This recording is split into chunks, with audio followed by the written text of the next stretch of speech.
Welcome back. Our next session is on cargoes and logistics, and this panel discussion aims to explore how policies can be transformed to help the development of new airports as logistical hubs. Now, this discussion aims to explore connectivity issues, digital enablers, and off-airport facilities. I'm going to invite on the dais Mr. Kapil Kaul, CEO, Indian Subcontinent and Middle East, CAPA, to please moderate this session. I'm also going to request Ms. Valsa Nair, Principal Secretary, Government of Maharashtra, to please join us on the dais. I'd also like to invite on stage Ms. Tulsi Mirchandaney, Managing Director, Blue Dot Aviation, Mr. Murali Ramachandran, CEO, Celebi Aviation Holdings Limited, Mr. Swelin Rangilov, co-founder and CEO, Dronomics. I'd also like to invite on stage Mohammad Sayegh, MD, India Operations, FedEx, and I'd also like to invite on stage Ms. Hiwot Mosisa, the Honorable Ethiopian State Minister of Transport. Please, all of you, can we have you on stage?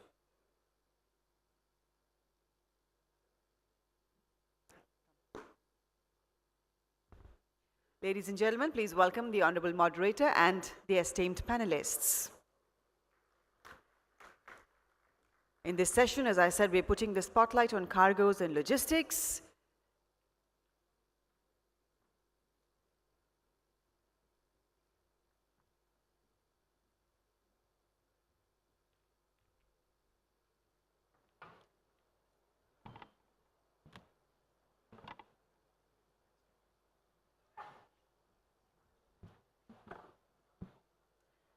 Thank you all for participating in this session. Let's kickstart this session, ladies and gentlemen. I'm going to request Ms. Valsa Nair, Principal Secretary, Government of Maharashtra, to please deliver her address, putting the spotlight on the issues in this session.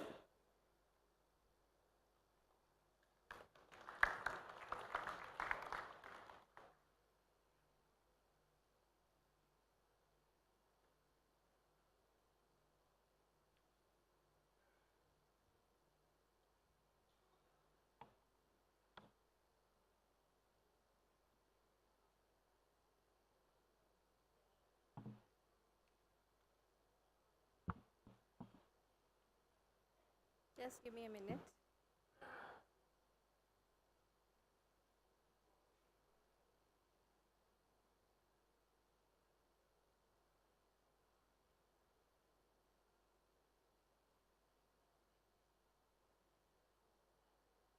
Just give me a minute to open. Sorry for the delay.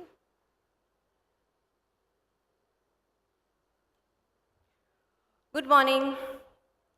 How are we all today? I hope after the scintillating cultural performance yesterday and the fabulous dinner put together by the Grand Hyatt Hotel, we are all in good spirits and welcome you to this informative session on cargo and logistics.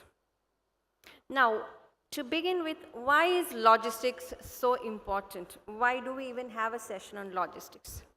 To get the answer to this, I had to look up even ancient Greek history. And the result I got was quite informative. I'm quoting Alexander the Great here. My logisticians are a humorless lot. They know if my campaign fails, they are the first ones I will slay. So right from time immemorial, the position of a logistician in a project completion and device conception has been so important. To this day, logistics hence occupies a very prime position in any discussion, I would say. I am very happy to have got an opportunity to address this gathering in this very prestigious Global Aviation Summit. I will look at the global scenario very briefly, then look at the state's scenario, the country scenario, and then move on to the state scenario. IATA predicts a very healthy growth rate of 7.5% in air cargo, supported by very strong pharmaceutical and e-commerce sectors. All the regions except Latin America have reported increase. In Asia Pacific sector, the freight volumes were around 8.4%. The Asian airlines by themselves have recorded 9.5% increase in the air cargo demand, supported by pickup in export orders across the regions and economies. The largest air freight traffic was Asia Pacific with 21.6%, Europe Asia Pacific with 12.3%, and North and Mid Pacific with 10%. Coming to the Indian scene, the Indian freight sector had total revenues about US dollars 1,200 million in 2017, representing a CAGR of about 8.1% between 2013 to 17. In comparison, South Korea and Chinese sectors grew with CAGR of 2.7% and 11.1% respectively over the same period.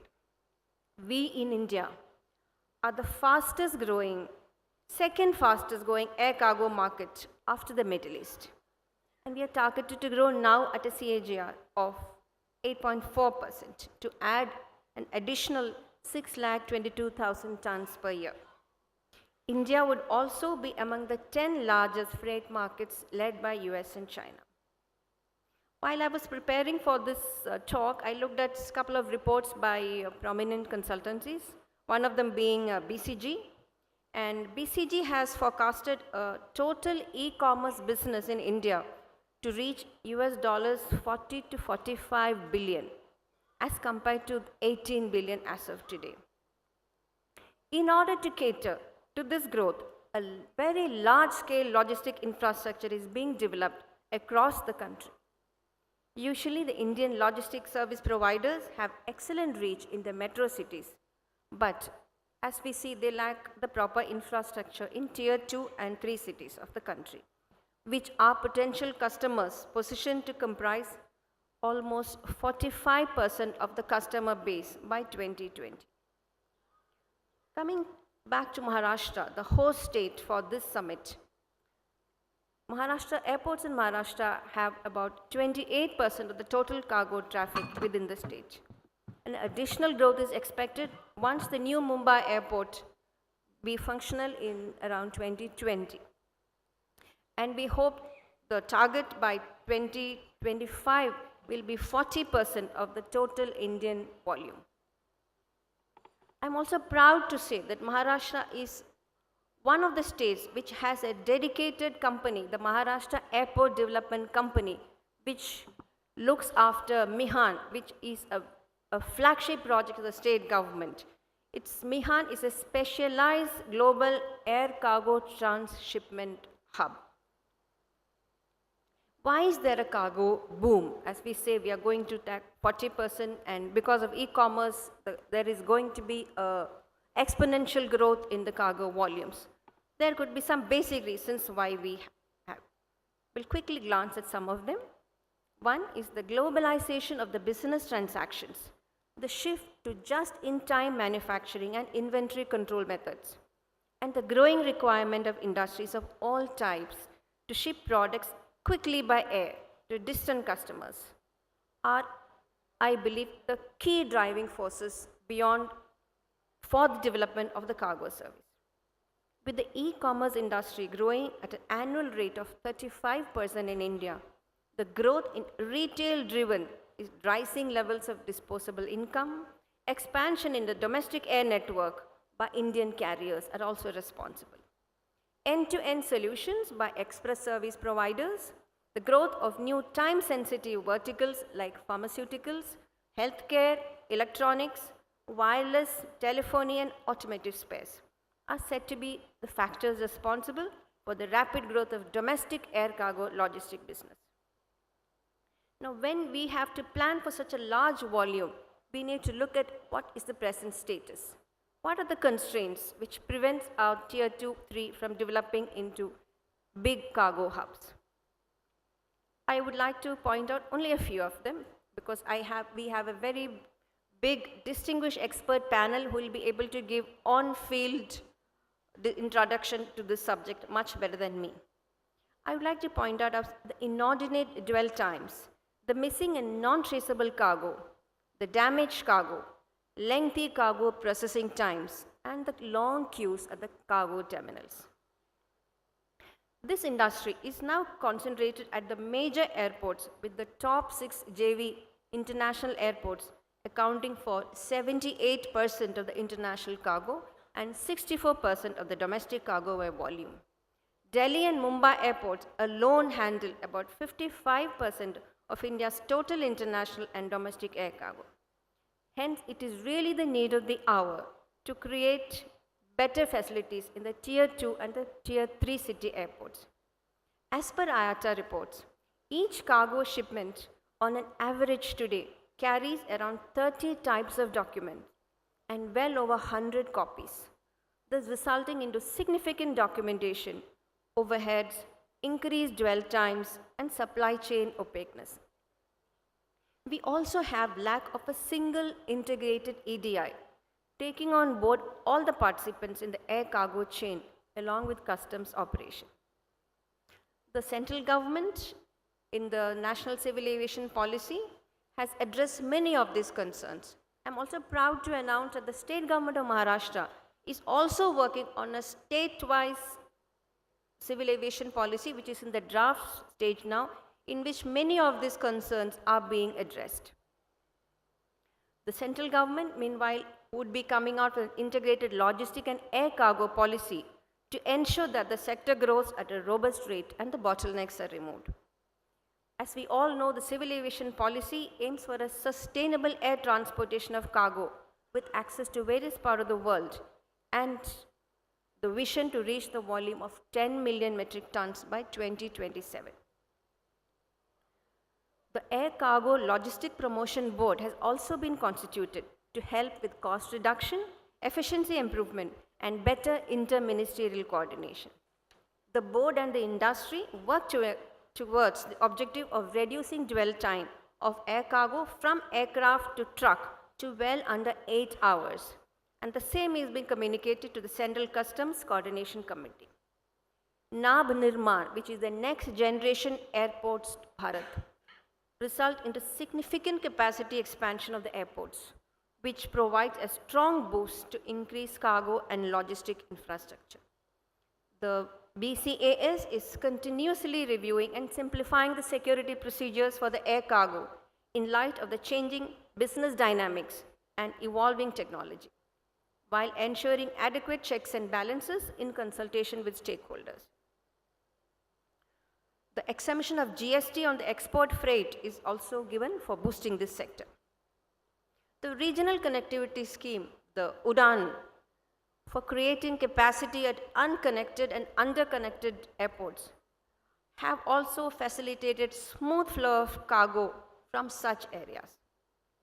The infrastructure status to logistics sector will aid significant flow of long-term credit to this sector. I also foresee this as a great opportunity for this sector to grab on. The express delivery services in particular, it has a distinct operational nature and is becoming pivotal, especially in the light of the double-digit growth of e-commerce. We also need to look at key integration and enhancement of services in some of the areas.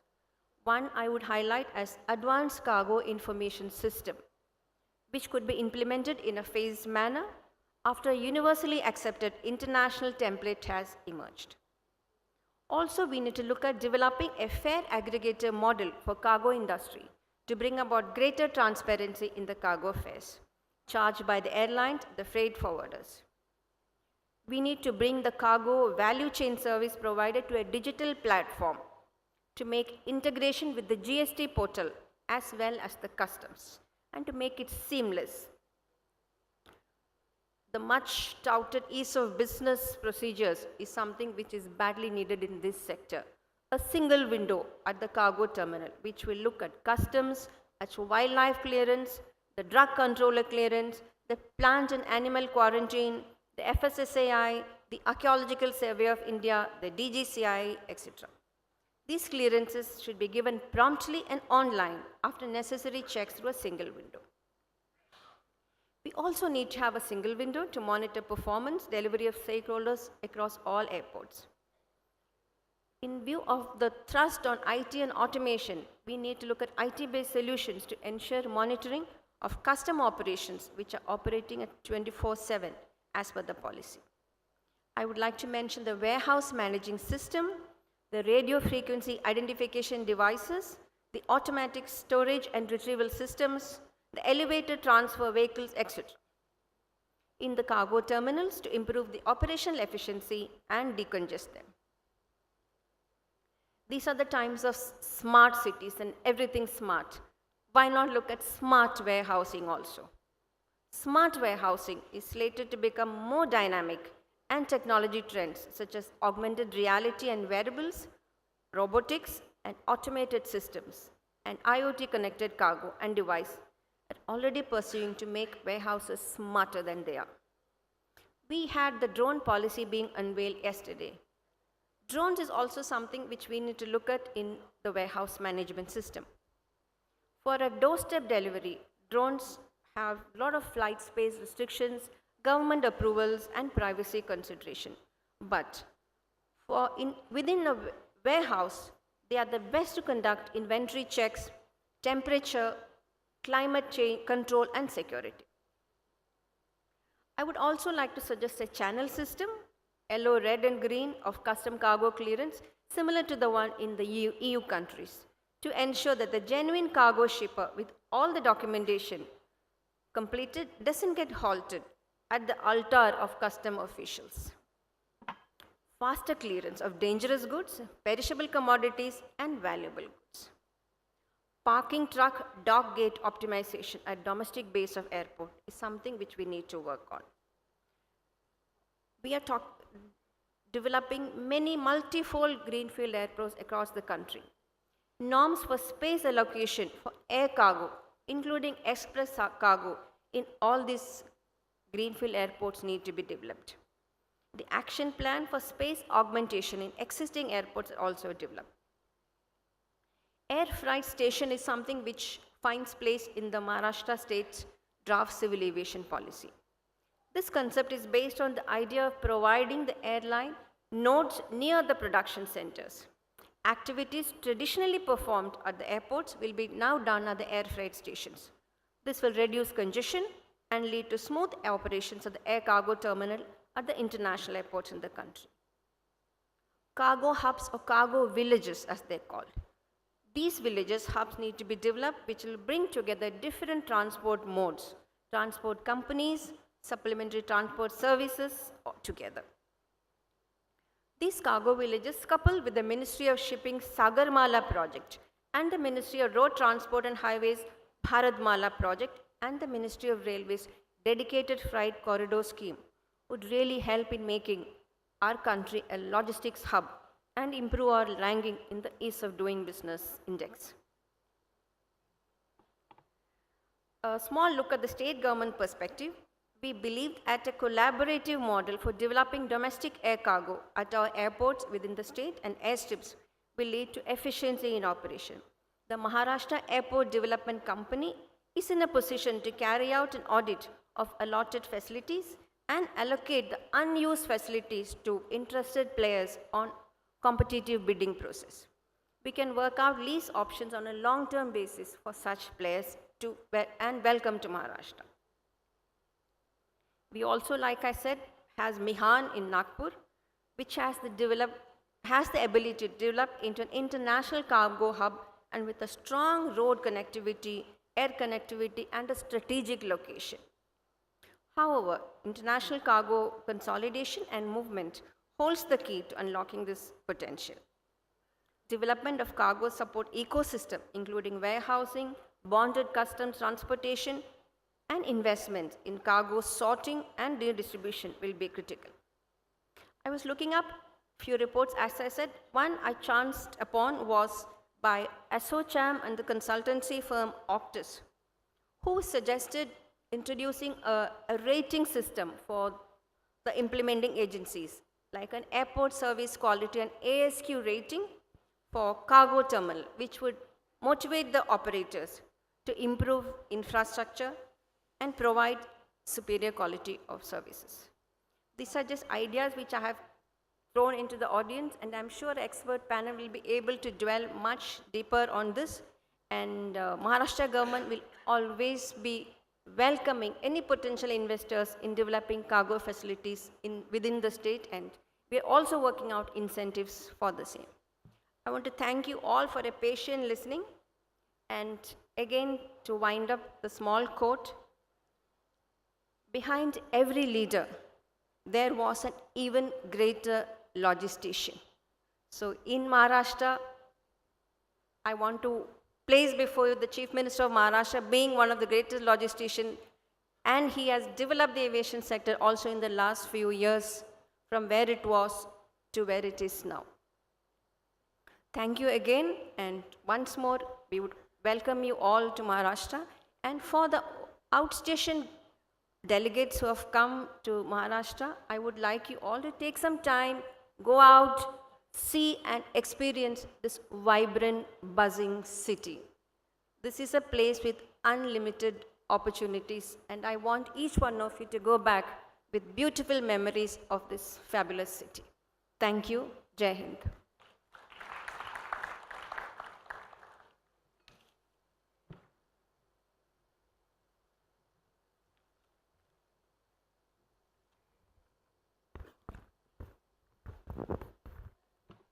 First of all, Ms. Nair, you have taken most of my points off. You spoke on a lot on data and almost everything that most of my inputs have been taken, so we will save a lot of time. Thank you for that. It was a very informative address. Ladies and gentlemen, good morning. First of all, before we start the proceedings today, we have a very, very distinguished panel of leaders, both global as well as from India. So over the next 50 odd minutes that I was told that we have, we will talk almost on every issue that confronts the logistics, cargo, both the potential and prospects and challenges, and more important, how do we overcome them? And I look forward to hearing from all my panelists about the next steps for Indian cargo and logistics. I'd like to start by congratulating the Ministry of Civil Aviation. I have attended a lot of events, and more important, this is a world-class event in India. I must say this, I've done this across the globe, but this is the first world-class event. And more important, I must congratulate them that normally I've been on the speaking circuit for about 15 years. We have spoken on almost everything. I've become almost running away from speaking now because I repeat myself all the time. The reason of moderating this session was first time the cargo, logistics, different subject was given prominence, and I think that's going to be good for almost everyone, because normally we have seen almost everything talked about by the industry, but not on cargo logistics. So it's a new, and I think the deliberations would be positive for everyone. We heard yesterday the Minister, Mr. Suresh Prabhu, very emphatically talking about the role of air cargo, more important logistics, in the economic competitiveness of India. I think if it's coming from him, he also talked about the need to integrate with global supply chains. These are critical issues. I'm sure that the new policy, which is my assessment, a very excellent beginning that the ministry has done, and the next steps would include bringing more implementation teeth to it, bringing more execution teeth to it, and making sure that there are some more inputs that can be incorporated to get the results out. Ms. Agarwal, congratulations to you. You had a very intense way of working, and I haven't seen such perseveration for a long time, so congratulations to you as well for that. Now, before we start, I will just put some data out only just for reference perspective. It's not to repeat what has been said by Ms. Nair just now.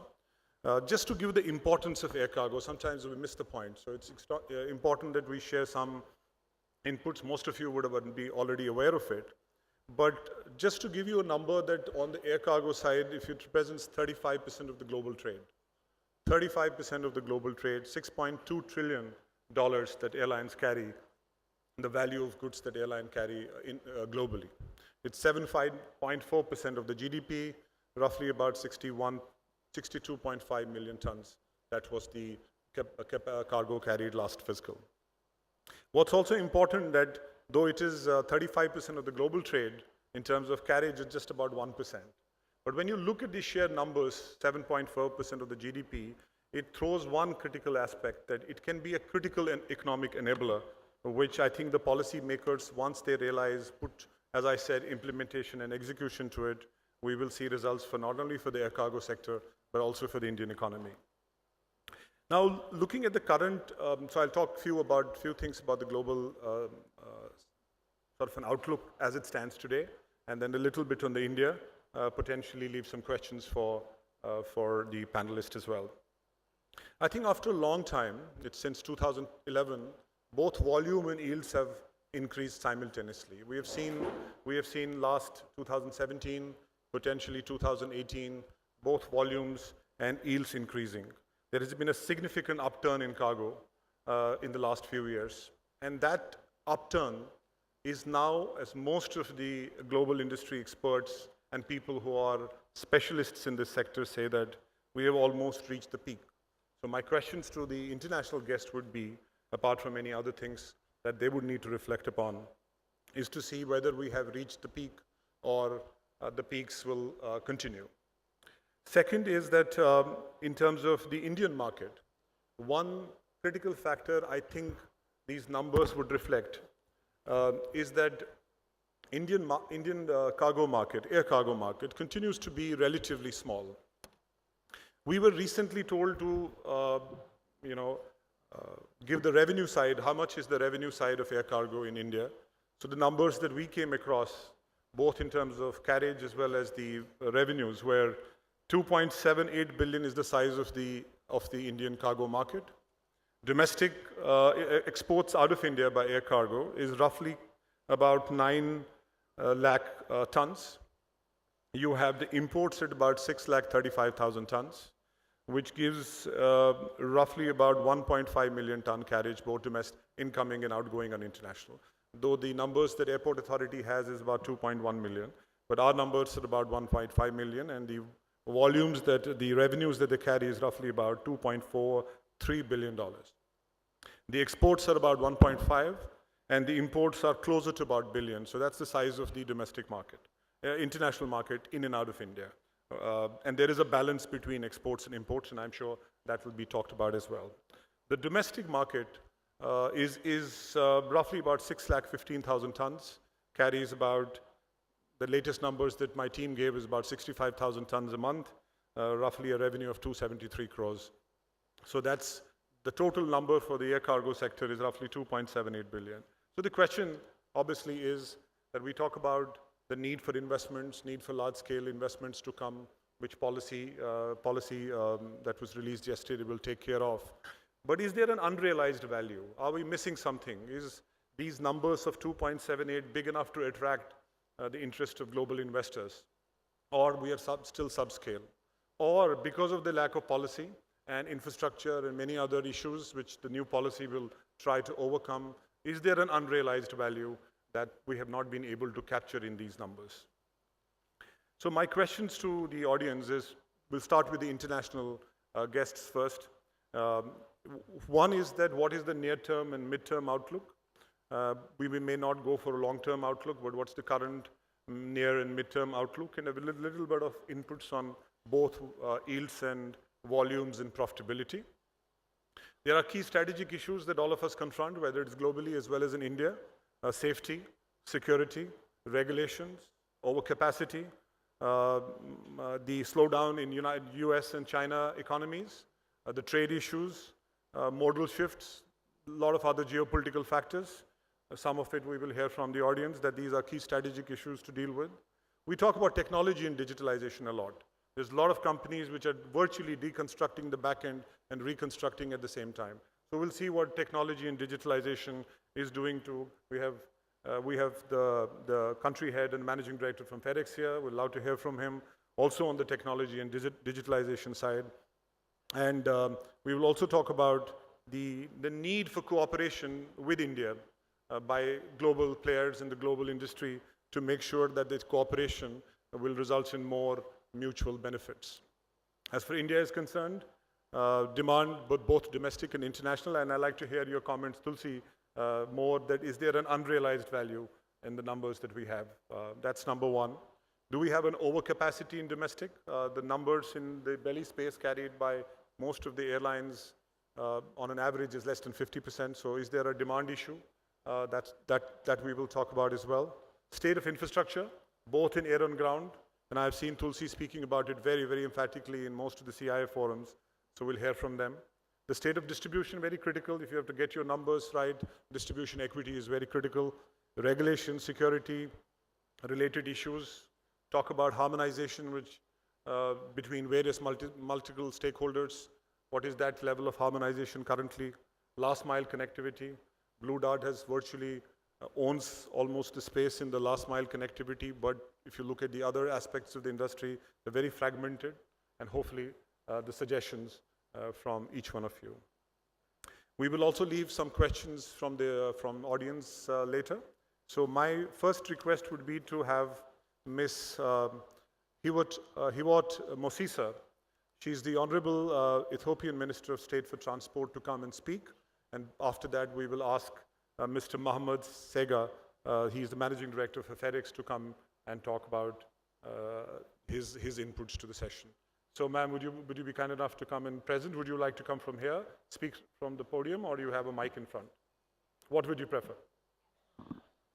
You'd speak, okay, great. Ladies and gentlemen, could we have a warm round of applause for her, please?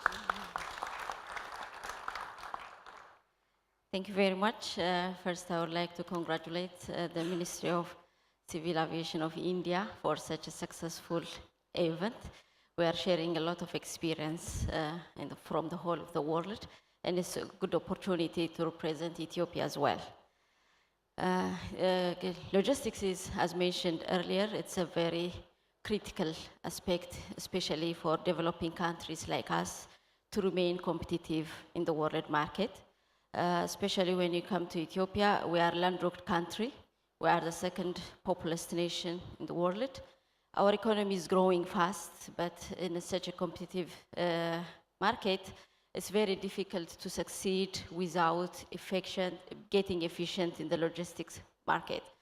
And analyzing this, recently, government of Ethiopia said that having efficient logistics in Ethiopia is the most critical enabler to move on with progress in economy. So recently, councils of ministers already approved a logistics strategy, which identified all challenges end to end, then identifies 98 initiatives where we shall focus on, where we shall work on, and so that we can remain competitive.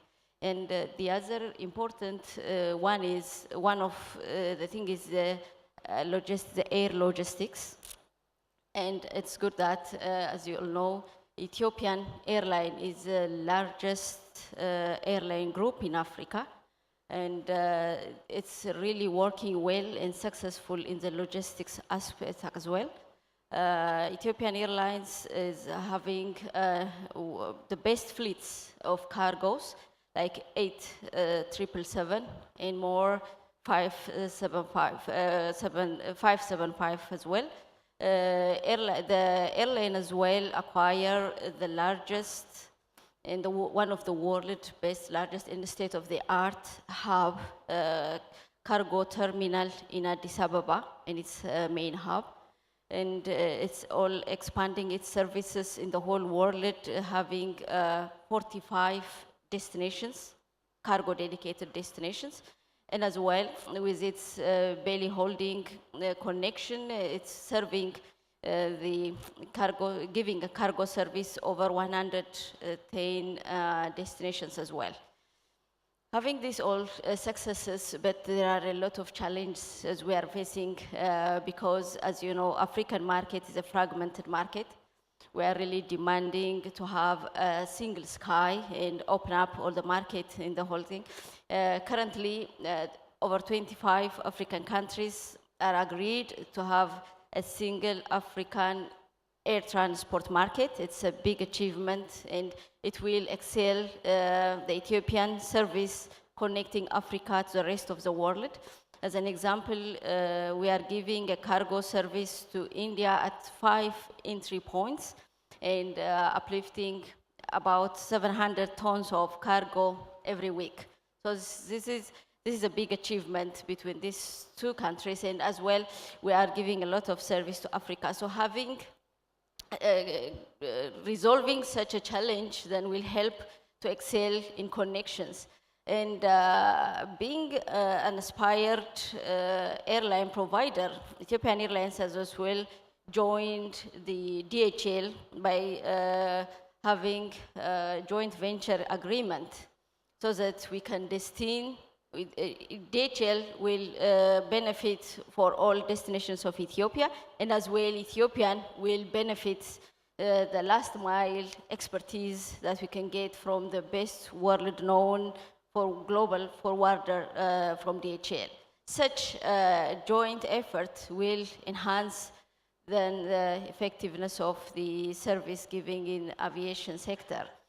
The other thing, actually, the challenge that we're having is the overall integration internally. As mentioned earlier, the open one window service is also a critical one that we found in our internal system, and the government is making clear that customs and all other regulatory bodies to join hand in hand and work in all hubs and dry ports, ports and airports as well, so that this can be facilitated. And the other challenge, so that now the regulation is there, every part is coming on, so that we can enjoy the effectiveness and efficiency that we can get from this.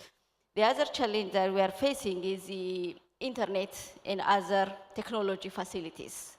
These limitations is holding the effectiveness of, especially not only in the metropolitan, but in the second and third tiers of the logistics centers, so that the distribution, all other flow of information, flow of finance will be challenged in those aspects as well. But Ethiopian Telecom is working on this, and the government is decided to attract the private sector to modernize these aspects. So every single challenge we are facing, we are trying to tackle it through increasing efficiency in the government system, but that's not only enough, but we have to attract the private sector and the whole investment from the world to come to Ethiopia, and that's what the government is promoting currently. Yes, we do have big market, we do have big potential, we are expanding industry parks in the whole area, but all this can be effective through efficient logistics system, which still demands even further investment and further enhancement. So we are expecting a lot of investment and knowledge from the whole world and support. Otherwise, the government is working on this, and there is an improvement in Ethiopian sector. Thank you, ma'am. Ladies and gentlemen, please give a warm round of applause. Thank you for your inputs. If I later on have time, we may come to ask one or two questions on what kind of a cooperation between two states can lead, especially more cargo flow between India, Africa via Ethiopian Airlines, maybe at a later stage if we get time. But thank you for your inputs. And we will bring Mr. Mohammed Siga. He's the Managing Director for FedEx in India. Give us an international perspective on how you see what's happening in India, both from a policy perspective, the ease of doing business that we are doing remarkably well on ease of doing business. Let's know about the regulatory cost of all the issues that you face. Give us an international perspective. But I may just add, I have been told the Honorable Governor is going to be here at 12:15. We have very limited time. So for 5 to 7 minutes may become 3 to 5 minutes. Thank you.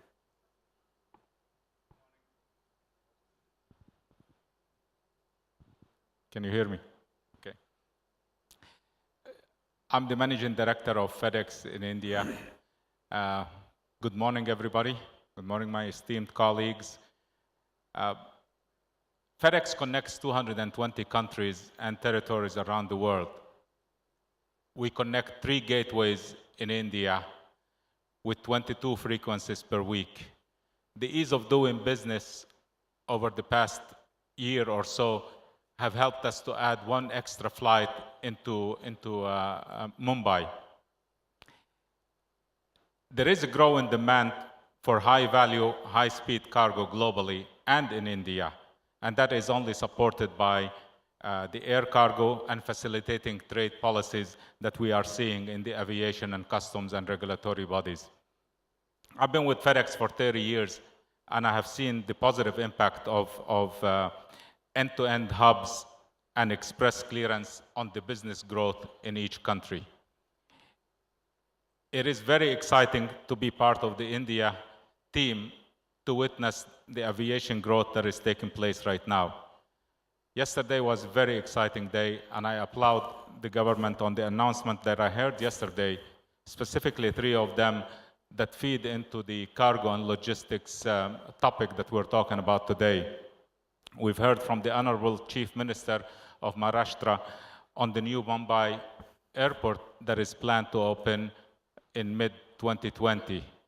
We've heard about the new air cargo policy and the India announcement as a global hub. These are very exciting news for India and for us as logistic providers and for the business community here. This will enable the industry to function smoothly and develop India as a global hub. These changes and upgrades allow companies to, as a trusted partner through regulated agent programs, to take responsibilities and ownership of their end-to-end hubs within the allocated areas. This includes ground handling and package screening in the designated areas. At FedEx, we take security very, very seriously, and we have a highly skilled security team and screening team that work with the local laws and regulations with qualified foreign airlines. We should be able and allowed to self-handle screening under global norms. Another area to applaud the government of India on is the facilitating of e-com.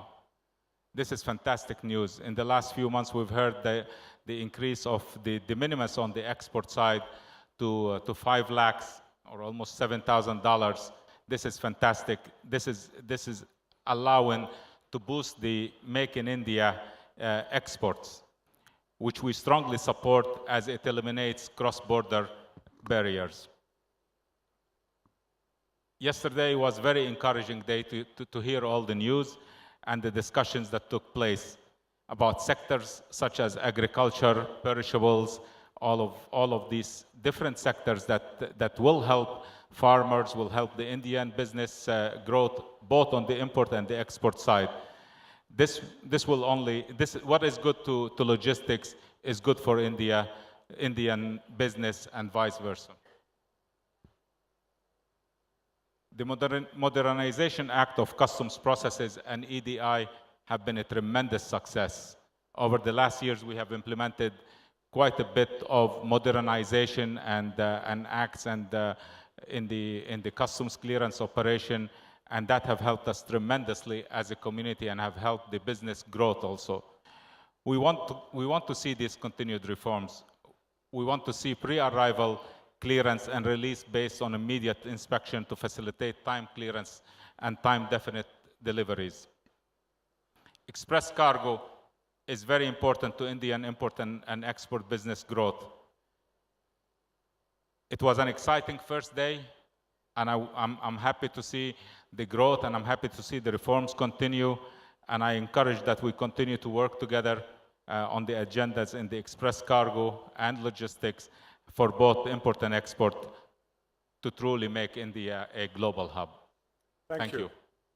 Can I ask you 2 things very quickly, but very, very quickly? On the demand side, is there any sector or any segment that is showing much larger growth than you expected? Or is there any segments that are showing not the kind of a growth that you expected, number one? And is there anything that you talked about, we were discussing on ease of doing business, related to your business? What does it mean when the ease of doing business numbers go up? What does it mean to you from your competitiveness out of India?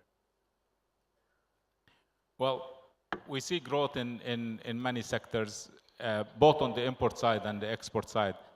And I can tell you that the modernization of the policies, the ease of doing business, the act of Make in India, the policy have tremendously helped in many sectors, and we can see it. We can see the export demand is growing.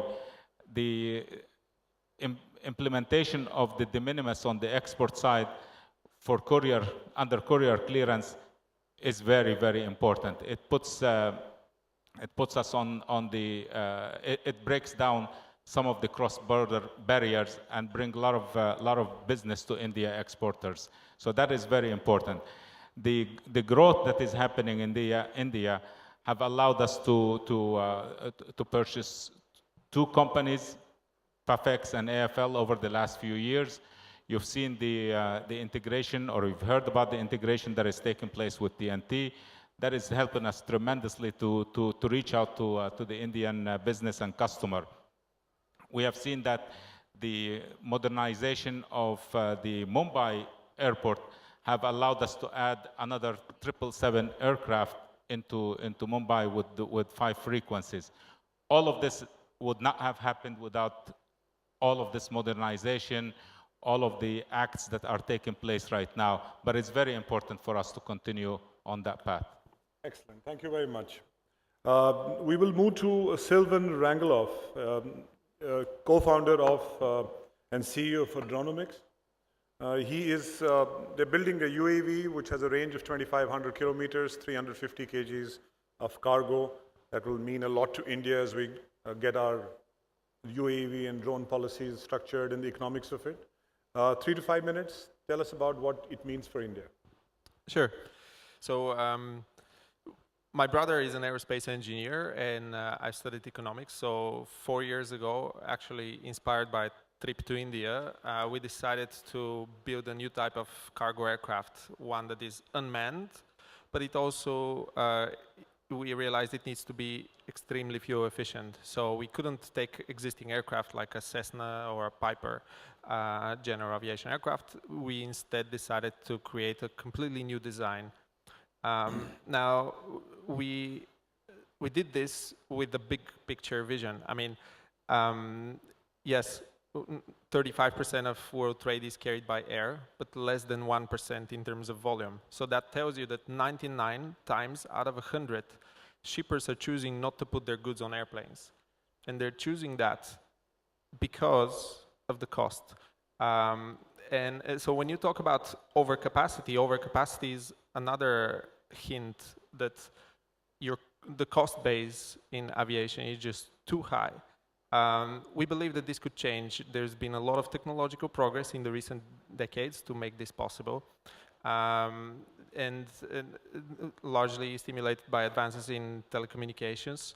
But we believe in a future where big freighters fly to big cities, but small unmanned freighters, the size of a cargo van, fly directly to smaller villages.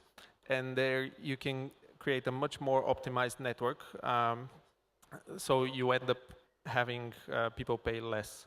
Because when you think about it, people who happen to live outside of the main centers of commerce are disproportionately punished for remaining there. Everything that needs to be brought in costs more. Everything that they create and they want to sell to the big market, they need to accommodate for that shipping cost that somebody from the big city doesn't have to.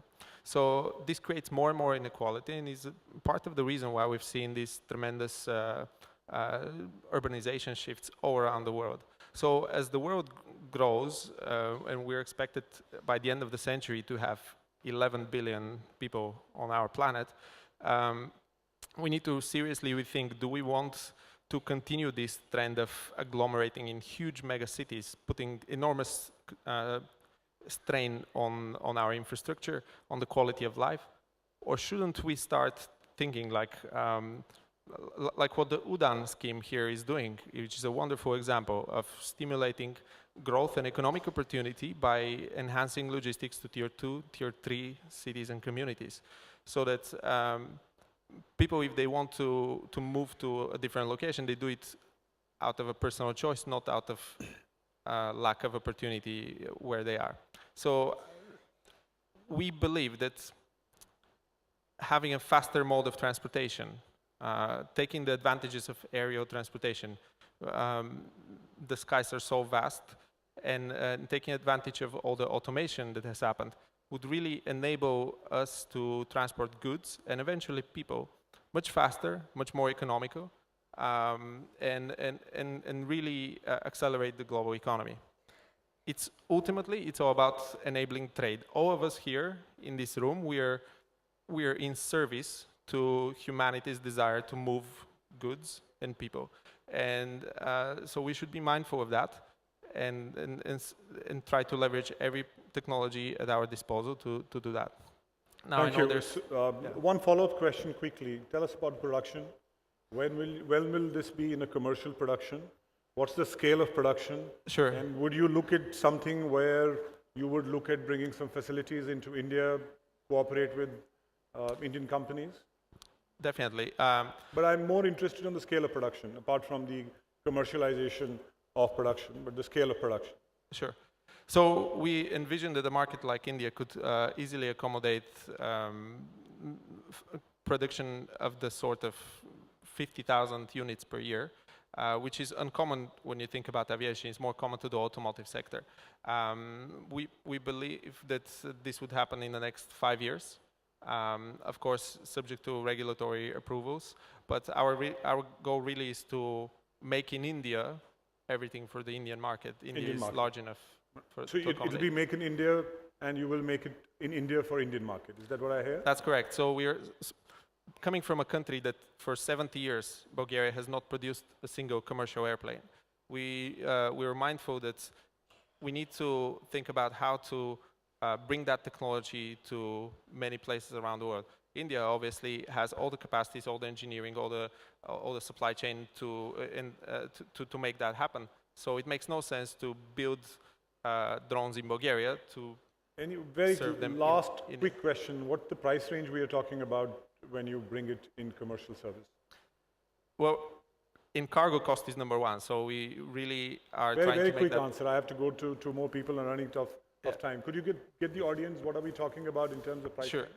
Less than 100,000 per unit. Less than? Less than $100,000 per unit. 100,000. 5 years from now, when you are in the market, it will be about 100,000, right?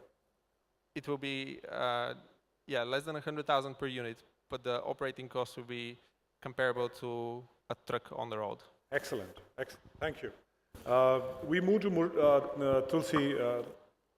I don't need to just introduce you, nor do I need to tell you, just apart from many other things that we talked about in terms of state of infrastructure, state of distribution, regulations and others, just tell us, is there an unrealized value? If we are talking about a market size of roughly 2.78 billion, is there something that we have not been able to realize largely because of the issues that you're well aware of? Sorry, can you just repeat that, please? I said, is there, apart from the key challenges, potential you will talk, key prospects, issues, what I was more interested is that how much is the unrealized value that we have not been able to realize primarily because of these structural issues? Okay, just to give you a background, Blue Dart Aviation was the first domestic cargo airline in the country.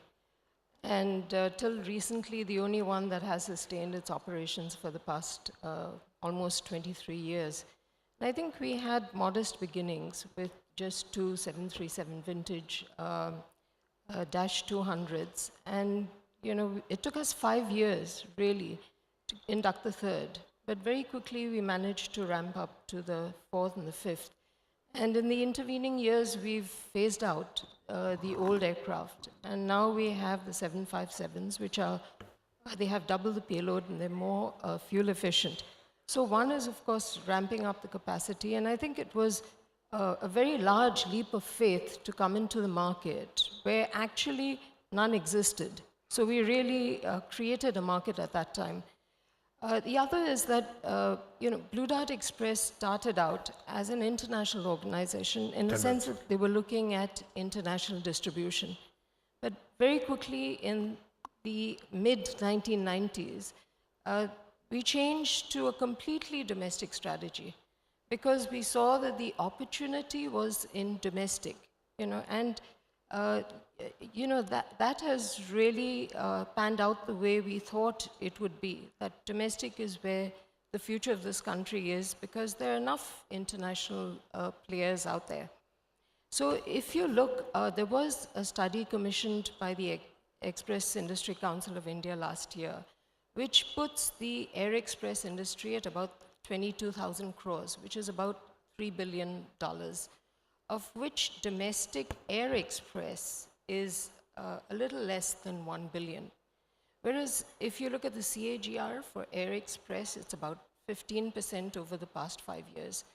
In comparison, if you look at air cargo, the CAGR over the past 10 years for domestic has been about 8.2%. Now, if you look at what has been put into the National Air Cargo Policy 2016, if we are to reach the numbers of 10 million tons by 2027, then we need to grow at about 11.5%. And I think that's doable because right now, if you look at the kind of growths, they're in the region of about 12.15%. But if you look at India wanting to be one of the top 5 cargo airports in the world, then if you look at the current cargo throughput of Dubai, Delhi would need to grow at about 22% CAGR over the next 5 years. And their current growth is 12%, a little over 12%. So I think that is one of the challenges that are before us. What do we need to do to get there? And when I look at the challenges today, we can stimulate the market. And I think, I must congratulate Airports Authority. They're doing a terrific job. They're going and setting up these workshops all across the tier 2, tier 3 cities to see how they can stimulate the market. And they're doing a tremendous job there. But I think we need to do a little more. And when you look at what the minister announced yesterday, the agriculture policy, the new agriculture policy, that is a tremendous opportunity. And it's an opportunity for us, not as Express. I'm looking at India as a whole, at air cargo. If we can get our act together, and if we can bring down the unit cost of transportation lower than the unit cost of produce, it's tremendous. Because if you look at the capability of the Indian farmer today, it's fantastic. He is producing enough to feed 1.3 billion people.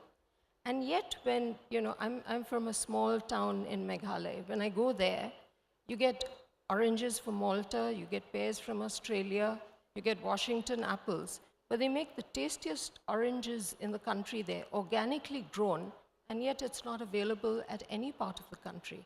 So how do we enable that? I think that's one. The second is, how do we look at making India a vibrant hub?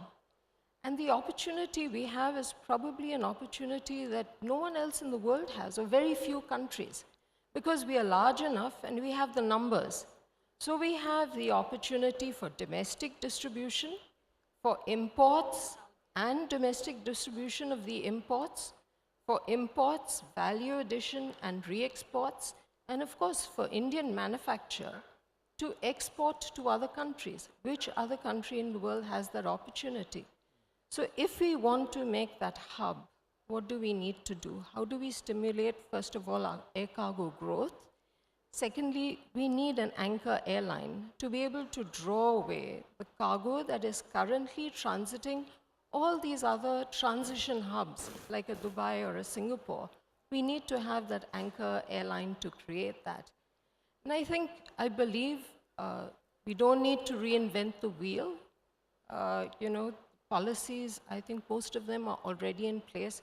And I must congratulate the Ministry of Civil Aviation, for the kind of work they've done in the past 3 to 5 years, which has never been done in the past 3 decades, to have put a civil aviation policy into place, a cargo policy into place, and to actually listen to our problems and issues and work to find ways to find solutions. Right. So we do have challenges, like currently, the ATF, where input credit is disallowed, which makes us very expensive. It's put a huge cost burden, the depreciation of the Indian rupee, demonetization.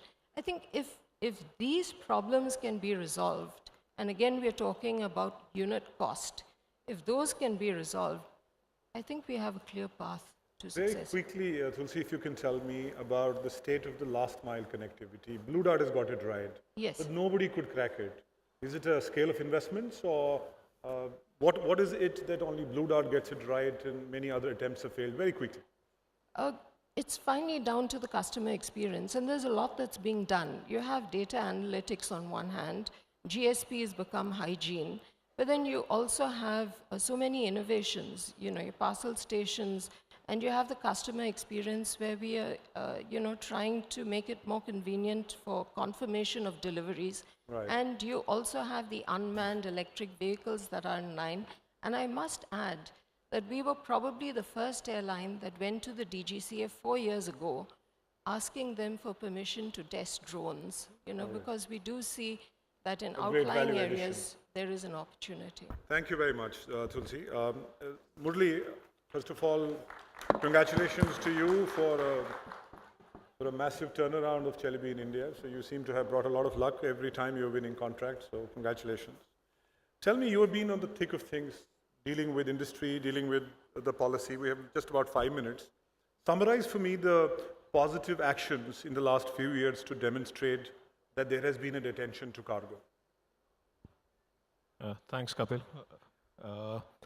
I think a lot of what I have to say now has probably already been said by Tulsi in specific. But as one of the largest investors in this sector, I must say in the last louder, 3 Murali, you'd be a little louder, please. Louder? Yeah. So I was just saying that Tulsi has taken away whatever I probably wanted to say, but I think whatever she said was bang on, in the sense, as the largest investor in this logistics and ground handling business in this country, as a foreign investor, I particularly feel the last 3 years has been extremely engaging, interesting, and specifically a lot of credit goes to the ministry for bringing back into the fray the sector of cargo and logistics. I think it was a bit of an ignored, not really on the top of the chain. We were right there somewhere in the bottom of the food chain there, or the logistics chain. And if I may speak about air cargo in specific, what we do typically, there has been a huge amount of change. And I think something as simple as, if I may talk about dwell time, which was a bane. It started, it was close to a month, followed by maybe 21 days, then 7 days. Now we've come down to literally almost, the next aggressive position we want to take is less than a day and maybe a few hours in the policy that it's been mandated. So we've seen in the last 1 year a 20% reduction in dwell time. And I think all this cannot just be achieved by just internal efficiencies of players like us. I think there's a lot of credit that goes to the stakeholders who are involved in this whole chain. And most critically, in terms of, I think the largest change we needed was in government stakeholders like customs, security. And I think we see a very visible shift in, rather than wanting to control things, they are willing to facilitate now. And they're willing to listen to us as was mentioned some time back. We are engaged in this whole policy document formation. I think that's very important. And I think specific credit goes to Ms. Agarwal and the rest of them who were involved in this, and the secretary as well. So I think as an investor, all I can say is this should continue. Just stop there for a minute. My question, follow-up would be, how much of the privatization of Indian airports has helped to bring all these strategic changes and the pace of that changes? Is that something that you can share, that because it is private investors, efficiency is cost and thereby revenue, is there something that they have contributed more significantly? We heard from Tulsi that AI is doing a lot of good things. How much would you factor the privatization of airports in whatever efficiency capture that has happened till date? I think that's a valid point, and I probably can relate to that more than anyone else in that specific front. I mean, if I can talk about cargo warehousing, we took a leap of faith 10 years back, a little less than 10 years back, when we took on the concession, a long-term concession with the Delhi International Airport. I think it's been a very rewarding experience. And when I say rewarding, it's not just financially rewarding, but a very rewarding experience being able to play a very critical part and with able guidance and support from the Delhi International Airport team in being able to transform the whole terminal as it stands today. I think capacity has doubled. There is still capacity that we can manage close to around 1.5 million tons between the two terminals that exist in Delhi, between CSE and us. I think we can go close to 1.5 million and possibly more with some investments that we intend to put in the next year or so. But yes, I think it can't be just a singular vision of a service provider. It has to be a collective vision. And when the PPP model started, I think it brought in new players, more interested players, and seeing that the whole logistics, ground handling, and apart from that, the aviation ecosystem vision kind of collaborated better. And they could see the value of bringing in experts, because this is a capital-intensive, skill-intensive business. You need, and air cargo in specific I talk about, you need specific skills and Tell me, capabilities. Murali, because we are running short of time, we have just about 2 minutes. What are the steps that you require to take it to the next level? Obviously, we have a policy now. What needs to be done so that investors like you would need to look at India much more differently, or more positively, or you invest more? What needs to be done now to take it to the next level? That's a valid question. I think one is to have a good document. I think for that you need vision, you need good input. I think the toughest part is now being able to take this document to the next level on a short, medium, and long-term basis. So I think we have a vision of tripling the entire throughput through the country in the next 10 years. I think that's aggressive. But if you ask me, is it achievable? Yes, it's achievable. And we have seen that specifically at a few airports that we have seen operate in. I think it's manageable, definitely. But there are definitely actions required from various stakeholders. I think all of us, what happens is... Tell me top 3 actions that can have a material I'm coming to that. Yeah. I think most critically, I think we all get into our respective silos. The moment we get out of this room, we say the right things.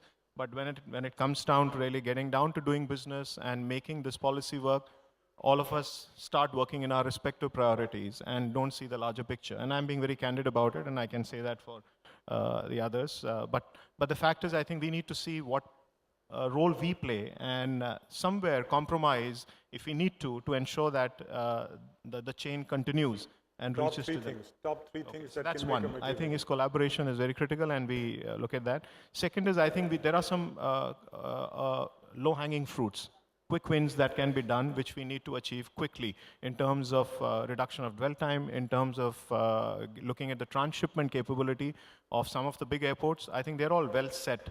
We just need to move that very quickly. Third point. Well, I think the third point is, I think you need to look for the right stakeholders who can invest into the business. I think otherwise the vision will kind of not flow through if you don't get the right partners in making this happen. What's Celebi's investment in India till date? Pardon me, Kapil? What is Celebi's investment in India till date? I think in the logistics, ground handling, cargo business, we put in a little close to $200+ million. $200 million. Are you the largest investors? Pardon me? Are you the largest investors in India? I would think so. Great. Excellent. I think we're running short of time. I think we have a great next session here. That's why we see lots of people still here. I'd like to close by, first of all, thanking the ministry for an excellent job. I am not known to be saying things for the sake of it, but I was really pleased to what I saw in the last 2 days. Congratulations. The policy is a great step. I'd only like to see, and I was talking to a couple of other people prior to this, is that implementation is key. Implementation has to be well structured. Execution is key. And lastly, I'll tell the industry that going forward, any changes which are strategic, which benefits the industry more directly and needs to be a collaborative effort. What he talked about, silos, there has to be a drive by the private sector. So the whole of this change has to be a PPP sort of an initiative to make sure that outcomes are realized. I'd like to thank all of you, my panelists. It was a great discussion. I must apologize to all of you. We had a very little time, lots of questions we had to ask, but nevertheless, we could do something more meaningful in these last 50 minutes. Please give a warm round of applause to all of them. And thank you very much for being in large numbers here. I request you all to come together for a group photograph, please. And while they're doing that, ladies and gentlemen, I'd like to share with you that the quiz is on our app every 1 hour. It's open for 45 minutes. We have the winner of the quiz on aviation technology innovation showcase. Swapnal Chauhan is the lucky winner, and he can go ahead and collect his little gift from the AAI stall. Thank you to the Honorable Moderator, Mr. Kaul, and thank you to all the esteemed panelists. Thank you very much. We're heading straight into the next session. We'll give them a minute to exit stage.